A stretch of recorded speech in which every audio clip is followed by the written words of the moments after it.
ఘోరం కొట్టుకున్నారు. ఇక నేను చెప్పిన వార్త ఇగో ఇక్కడ వచ్చింది. నగరిలో కూటమికి మద్దతుగా వైసీపీ శ్రేణులు అంట. వైసీపీ కోసం పనిచేయకుండా పాపం రోజుకి ఎగెనిస్ట్గా పనిచేసి రోజు ఎంత ఏడుపో. నగరిలో తనకు వ్యతిరేకంగా కూటమికి మద్దతుగా మెజార్టీ వైసీపీ నేతలు ఉన్నారని మెజార్టీ నేతలు వైసీపీ నేతలు నినదిస్తున్నారని మంత్రి రోజా ఆరోపించారు. తనను ఓడించేందుకు కొందరు తమ పార్టీ నేతలు పనిచేస్తున్నారని మండిపడ్డారు. జగన్ నుంచి నామినేటెడ్ పదవులు తీసుకున్న కేజే కుమార్ ఆయన వర్గీయులు తన ఓటమి కోసం టీడీపీ నేతల కంటే ఎక్కువగా పనిచేస్తున్నారని ఆవేదన వ్యక్తం చేశారు. ఇది చాలా దురదృష్టకరం అన్నారు. ఇక దాని కిందనే ఉన్నది. ఇగో చెంప చెల్లు అనిపించిన వైసీపీ ఎమ్మెల్యే ఈసీ సీరియస్ గృహ నిర్బంధానికి ఆదేశం.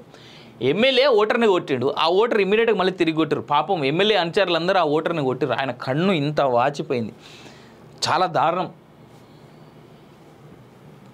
ప్రజాస్వామ్య స్ఫూర్తి అంటే ఇదే. అటవీ ప్రాంతంలో రోడ్డు సౌకర్యం లేకుండా ఓటు వేయడానికి డోలీలో తీసుకెళ్లారు అంటే చూస్తున్నాం. తిరుపతిలో దొంగ ఓట్ల కలకలం. రైట్.